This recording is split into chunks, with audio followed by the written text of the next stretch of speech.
Hello everyone, hello and welcome to this special episode of Let's Play Final Fantasy VIII. I'm the Black Shadow, and well, this video is gonna touch upon a side quest which I know is asked about a little bit actually for Final Fantasy VIII. It's one of the more obscure side quests in the game, to be quite honest. Though the game it does try to kind of craftily lead you in a roundabout sort of way, but there's not a lot actually that's often talked about this side quest. As far as the game's concerned, I've talked about plenty more than that. Although the game does give you a hint very early on. Now, if we go to our if we go to our item list, all the way over here, the occult fan books are there for a reason. Now, obviously, we've got the third book here is about the Solomon Reign, which we will be doing in a later video. But the occult fan book we're interested in this time round is occult fan number 4. Our research on the deadly flying object revealed that a devil may be flying and attacking people. Another theory calls it an alien. Neither have been proven, but people that were attacked all own status 4 recovery medicine. Now, admittedly, it's a bit vague, that, to be quite honest. In fact, the one on the left, actually, it's not really. That's something else, but never mind. But, folks, it appears that there has been some alien activity occurring in the world of Final Fantasy, but you've not heard that one many times before. And it is our job to find out just what the holy hell is going on. And that's what we're going to do, folks. Now, before you start this side quest, I'm just going to say now, there's a couple things you need and want to do before you start this. Now, you don't need this cult fan book for that, for this. But, one thing you must remember, folks, about this side quest is that it can end in a couple different ways. If you want it to end in a particular way, and I'll talk about when we get there, you need some elixirs with you. You will need 5 of them. If you want to end this in a particular way, you require 5 elixirs. Bear that in mind. And on the topic of elixirs, remember to give characters the item command, because it is really easy to not have it on, and then when you need it, you get absolutely... Oh, it's frustrating, believe me, because I have done it before. Oh boy. So remember, you need at least one person the item command. You might as well put all 3, really. Now, we are here on the edge of the city of SR here, with a Ragnarok ship here.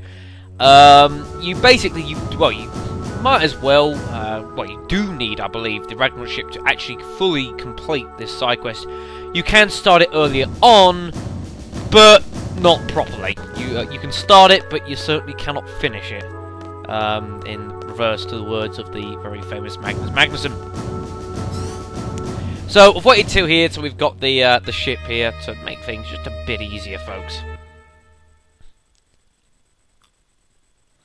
Now, like I said, folks, this game, it does try to lead you in to the into the side quest, folks. And because what we'll find is there is well, let's actually, folks, let me explain how the game tries to lead you in. It might not be obvious if you played this game actually, but let's take. Do you remember when you came back from space? And we were somewhere around here, folks. We were sort of near here. The ship was around. We got this desert here. The Kashkabal Desert. And also, folks, one more thing you also want to have on, just to make life a little bit easier, have Encounter None on for this. It makes life a hell of a lot easier. Really serious here. Make sure it makes life much easier, folks. Now, obviously, you'll remember that, well, I think the ship was actually a little bit further north of us. It was like up there. And that's obviously when Renault got whisked off to the Sorcerer's Memorial before we went to Freedom. Now, you can notice that we will immediately go back into the Ragnarok ship, but it might not be obvious you can ride into it, so what if you just say, I don't know, you were sort of unsure what to do and what to make the decision. You just started having a run around, folks. You know, just a random run around through the desert itself. You know, pretty fine, nice and happily and whatever. Just going up down the dunes, and you'll notice we'll get into a fight. Except I thought we had to encounter none on.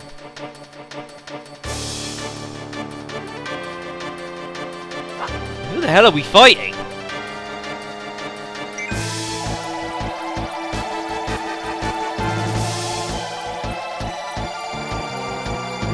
What in God's name? They said there'd be alien activity, folks, and you had better believe it. What you just witnessed was a UFO abducting a pyramid. What exactly was the board of Square taking when they came up with this side quest? I'm not real sure, but I do question its legality. Now, this entire side quest... Sorry, I said a bit wrong there. This entire side quest is effectively in 3 parts, folks. Now, the first thing we need to do is there are a few areas in the world map where you will see little things like sort of like, almost like reported sort of sightings, which we need to track down and find. There are 4 of them throughout the world map. You can do them in any order you so wish. It doesn't matter which order you want to do. It doesn't matter at all. But you've got to do all 4 of them before you can carry on. So that's the first one there, and that's how the game might try and lead you into side quest a little bit. Which is, right here, the Kashkabar Desert. Now, there are 3 more areas, and the first place we're going to go to, folks, is, we're going to go to a place that we haven't actually ourselves, as LPs, because I've actually been to yet. And that is the town of Windhill. Obviously, we've been there, as, part of a Laguna dream sequence, Kiros, trying to, sort the world out and that sort of thing. Sort the world out? What the hell am I talking about? You know, when he was there with Kiros, sort of protecting the place when it was still under Garbadian occupation. But we've never actually been there as Squall and such, and there is actually also another side quest in Windhill itself, though we are going to touch that in a later video, folks. But here we are at the actual village of Windhill here, and you can see there's the desert prison just up there, folks, and it's possible when you leave it, you can actually come over here and you can actually see this village, folks, which is kind of cool. Although the shallow water means you just about can't make it here if you somehow grab a chocobo. Never mind. So let's park the Ragnarok ship here, and you'll see that the Windhill, and we're at the Windhill Bluffs. Now this is another area where you can find some sightings. You just got to go around, just a general area. Nothing particularly specific when you're doing any of this. Just don't walk into the Windhill. Like I said, there's a side quest in there, a small one, but we will get there soon enough. And the advantage as well of having encountered none on is that it sort of forces these sort of sightings to appear, whereas otherwise you'll just keep getting in fights, and it can start getting in the way of things. When the game actually wants to, show it. Would be nice. Come on, game! Would you like to cooperate with me? That'd be really, really awesome.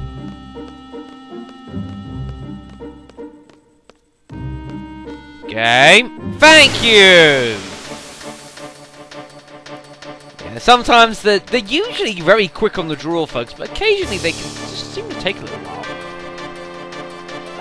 I don't know what that's about. And you come here and you'll see a UFO abducting a cow. Yeah. I really do not know what they were taking when they made this side quest. If I can tell you, I don't know. It must have been some pretty good stuff.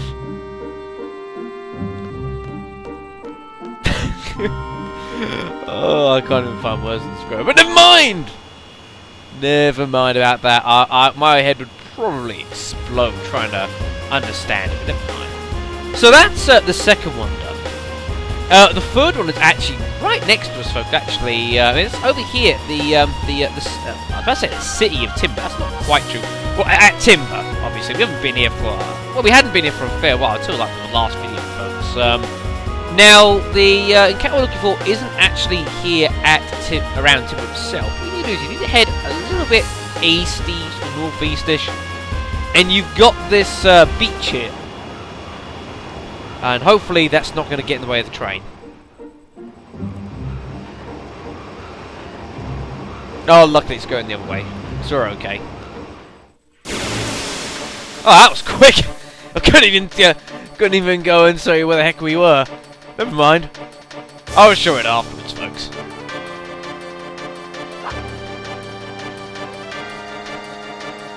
It's like, even if you go to attack, so you see there's no target appears.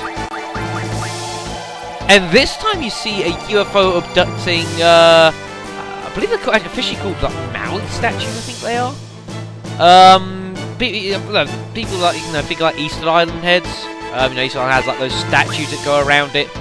I think they're officially, no, it's the same thing as that. I think they're officially called Maui statues, I believe. Yeah, that sounds about right. Oh, and we are at the Mandy Beach. That's the one we're looking for. Yeah, that one does always tend to appear really, really quickly.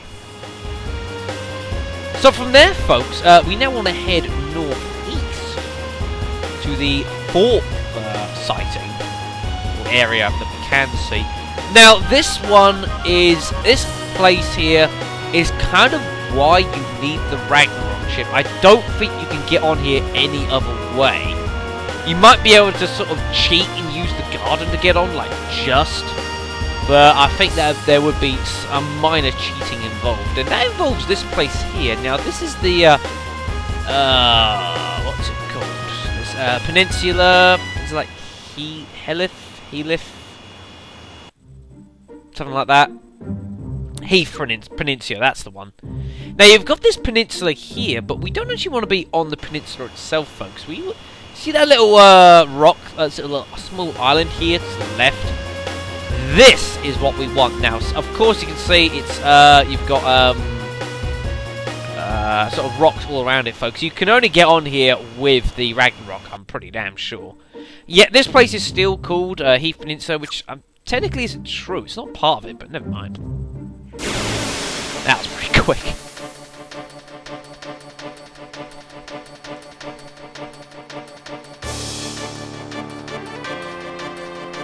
Oh, it's just so strange. You get into a fight and it's like, what do I fight? And there you can see a UFO. Now, I've never myself actually known what the hell that is. Apparently, that's a crop circle. I don't know. Honestly, I don't know. I've always wondered what the hell that was, and I looked at it, and apparently it's a crop circle. Funny looking crop circle to me, but never mind. So that's our four beginning. The areas that we're looking for. You know, that sort of the little sightings. And now we've done those, we can now sort of move on to the next part of this quest, which is actually involving. You know, yeah, we've been seeing around obviously UFOs abducting various things for various reasons. But what the hell is in that ship? What is the ship, folks? Well, there is a way to find out. Now that we've gone to all four of those sightings, we can now do a little bit further investigating. And I went and did this one last. And the reason for that is because the second part of the side quest actually starts really close by. And it's actually here. You remember this forest is the one where you've got the last Chocobo forest, which is left of us. That's the one right there. Now, I believe it was the Gnarly Forest, something like that.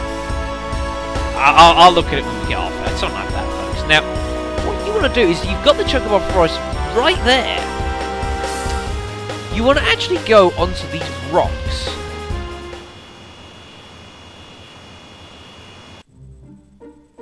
And it's the, Grandiddy Forest. My apologies, folks. And you want to get onto the rocks right above the Chocobo Forest is ideal. For another sighting, folks. Except this isn't just a sighting. It's It's a fight with an alien UFO! It literally said there, UFO, folks. You can draw a demi from it, which is kind of cool. And you can use that against yourself. Let's actually scan this guy and actually find what the hell we're taking on here.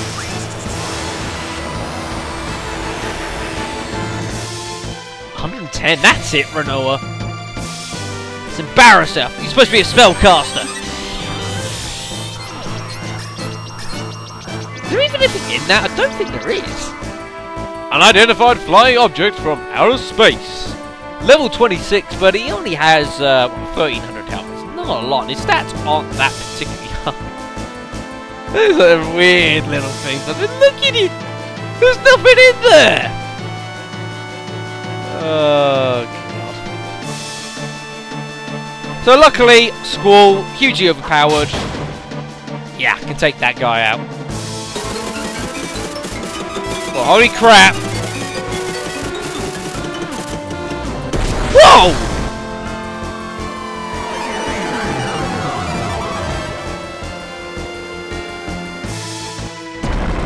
Jesus!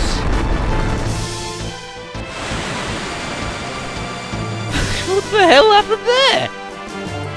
It should just whack the thing and it just sort of malfunctioned and flew off into the distance and landed with some force.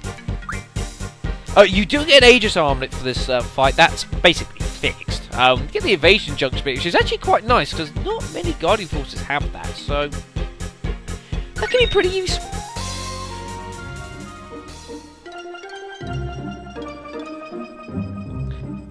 So, I'm just going to put his salt mines out. Just, I'll probably make use of that thing in another video. It doesn't really matter now. So, obviously, we just clobbered that UFO thing, and it didn't just die, though. As I said, it just sort of flew off and landed somewhere. Now, the question then remains as to where the hell did it go?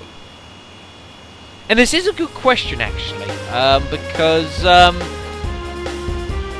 now that it's sort of crash-landed somewhere, we now have to find out where it went. And the problem with this is that it's somewhere where, if you sort of think about it, it makes sense. But it's not somewhere you would ever really think to go anymore. And you don't get any clues or anything like this, folks. But the actual place we want to go is a little closer to home than you might think, folks. We need to head all the way back to the actual continent of Balan. Or Balan, whatever you want to call it. I know it is the kind of stretchy bit there that existed. So yeah, folks, so here is the continent, obviously Balan is not it's a continent, it's an island. You've obviously got Balan town there. And if we swerve to the right, you've obviously got the crater here and you've got the fire cap. Now, what we're just going to set down the Ragnarok. About here, it doesn't really matter, folks. Now, if you want to save your game here, you might, you can if you want, just so you don't screw this part up, because it, like I said, folks, there's a reason I junctioned people gave them the item commands, folks. Now, from here, you've obviously got the crater here, where Balam Garden used to be, you had the missile strike, obviously gutted the place. Now, this crater is very important. Now, you can't run into it. You just want to run just around its lip sort of thing here. And you will find that we'll get into a fight.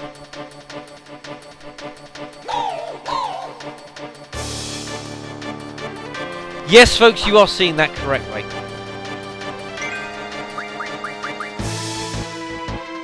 Say hello to Poo Poo. Now you can draw some spells off him actually, which is, well, you can draw spells off of him. But let's actually just scan this guy here. I mean, what? Can I not? Oh.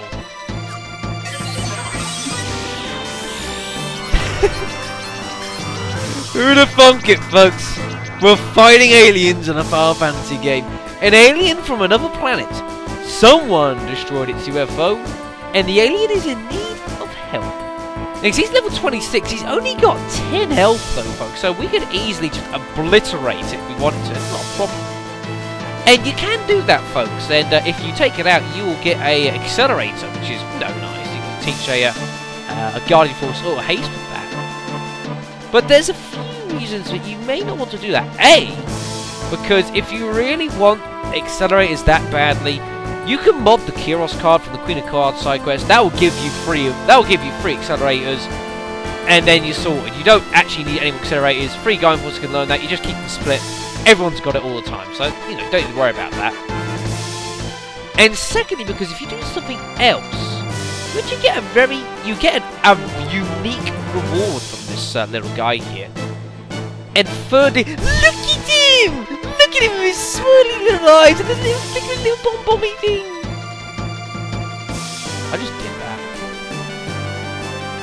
Anyways, so we can either beat the hell out of it, which would be very easy, or we can do something else. Now, see what this little guy says? He said it earlier. He's asking for some elixir while giving us a little bit of a wave and a nod. So what if we give it an elixir? This is why you want the item command, because otherwise you can't do it the other way here. You can do it the one way, but you can't do it the other, which is annoying. He wants some more elixir. I don't see why not. I don't mind it, because I'm not using these elixirs for anything else, folks, actually. And we've got a couple of mega elixirs if things went that horribly wrong. And obviously, having mentioned that you need 5 elixirs, you can probably see where this is going, folks. You give this guy 5 elixirs. Look at those smirky little eyes. Looks like a Rico-ish from Final Fantasy X. Does anyone need curing? Just curious. No. Alright then. So obviously he wants the 5 elixirs. So when we give him the 5th elixir, which Renault will do right here.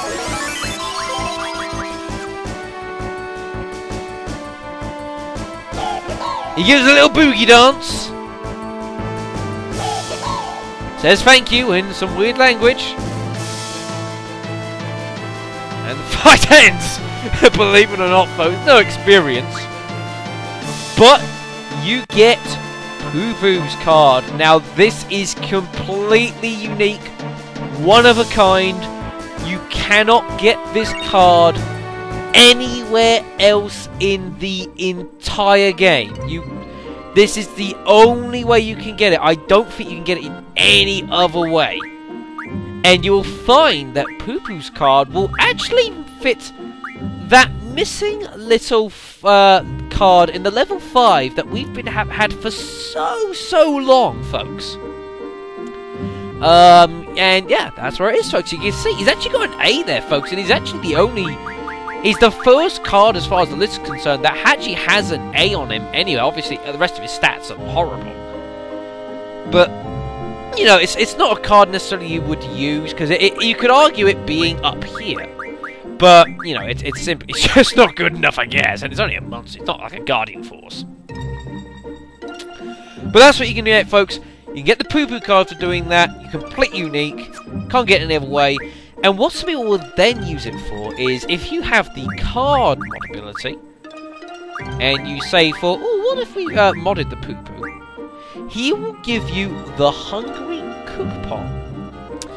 Now this is very unique because the Hungry Cook Pot, it gives you access to, well, it is one way of getting hold of the Devour ability, I believe. I'm pretty sure of that. I'm just going to quickly save game just to make sure that is the case. I don't want to start giving people false information, because that would not be very professional of me. That one. So obviously, I'm not going to save any of this, folks. Because you're obviously following the LP. So if we card mod Poo Poo here, it's kind of strange saying that name. And then, yeah, where is it? The Hungry Cook Pot. Yeah, as I said, learns the Devour ability. Now, the Devour ability is a kind of a very strange command, folks. We just give it to someone. Let's say give it to Tom there. It doesn't really matter. Now, the Devour ability is very strange, folks. Now, we've had some abilities which involve all sorts of things. We've had, like, the card ability to turn enemies into cards. We've had all sorts of bits and pieces. The Devour ability is completely unique, folks. The Devour command, and it's actually... Where can I get it to... Oh, I know where I can get it to tell me. Who's got... Zell's got it on. So, if we go to Zell here, and go to put the Devour ability on... Well, it says there, Devour Monsters. I thought it was going to give us a clue as to what the hell it actually did. I couldn't remember. Now, what Devour does, folks, is it acts a bit like the card command, in which it only tends to work... Well, it's more likely to work if the enemy hasn't got a lot of health, basically. But whereas the card, as it says, turns monsters into cards, the Devour ability... No, yeah, you devour monsters, but the purpose of this is that instead of, like, getting cards or anything like that, is when you devour a monster rather than just killing it, it will actually boost that person's stats somewhat. Now, I know... So let me just go through that. So the Devour command, let's say there's, like, there's a certain enemy, for example, you know, they can give all sorts of things, these things. I mean, they can give, like, you could devour one enemy and he could, like, boost, like, Zell's HP up by 5, for example. Obviously, not including the Quake Junctioning, which is, you know, obviously ridiculously boosting up, you know, he'd be down to... Well, 1, 3, 5, 6. So you get like a 5 boost to your health. You might get like a boost of 1 to your strength, or maybe to your speed. You might not get anything. Some things don't give anything at all. You know, you can get all sorts of bits and pieces from our card, and it is another way of helping to boost your character's stats beyond the levels, basically. A bit like with Squall, I've got like with the strength bonus to obviously give him an extra strength for every time he levels up to help try and beat the level that he's at, because he's so hugely over leveled. I'm having to try and make up for that. And like Renoa has not got magic bonus on. I thought she did. That's gonna have to go back on beginning of the next video. I could have sworn that was on her. Damn. We have to have something about that, folks. But that's what the Devour command does. If you so want it, you can do that. But, you know, I don't personally think it's all that amazing. Maybe it's just me. I never really used it that much. Just, you know, everyone's to their own. Besides, you can also get items as well in the game, which will actually boost your stats. Like we got a, I'm sure, have we got anything that actually boosts a person's stats yet, or not? I don't think we have. No, because they're rather rare items actually, and you only tend to get them later on in the game. But you know that can be done in. I was going to say what was Keys the other one up there. I was on the things. So that is the alien side quest done, folks. It's not very hard, but it's just a matter of knowing where to go. And like I say, if you do decide to kill Poo Poo, you will get an accelerator. You will not get the Poo Poo card. It is impossible. The only way you can get it, but given the 5 elixirs, that's the only way. And saving the alien, and then giving you that little boogie jig that he did do. It's very unique. I don't think I've ever seen an alien do that before. Who cares? And with that one, folks, I'm going to well, end the special video, folks. Yeah, that's the end of the quest, folks. In all honesty, I didn't think it was going to be a particularly long video. It's actually about the usual half hour. I was thinking it was going to take about 20 minutes. So that's that, folks. In the next video, we're going to be carrying on for the rest of the side quests, folks. We've done a couple. Now, I want to do the quest in Win Hill next. Because it's not particularly long, and also because at the start of the next video, we're not actually going to be doing a side quest straight away. There's something I want to do first, and I'll just quickly show you, well, I'll go over there, I suppose. We're going to be heading into SR, actually, beginning of the next video, folks, again. Because there's something I've been meaning to do in there, which I haven't had a chance to do yet. It's something you can only do once the lunar cry's begun. Obviously, you've got this pink sky sort of stuff, folks. Now that this has happened, there's now an enemy that we can fight in SR, folks, which is very, very important, and it's actually really useful to fight if you're interested in getting a lot of characters special weapons, folks, because there are some items this guy can drop which are a pain in the backside to find anywhere else, folks. And that's what we're going to be doing in the next video. We're going to fight this guy. I'll show you how to fight him. He's not an easy fight, actually. All that's worth, folks. But you've got to do it now, before Disc 4, because once Disc 4 kicks in, you can't fight him, and it's hard to find these items again. So you want to do it now, before you go to the Pandora. Then we're going to head to Windhill, and do the side quest over there, folks. So that's what we're doing next time. So I'm going to thank you all very much for watching this special video, as always, and I will see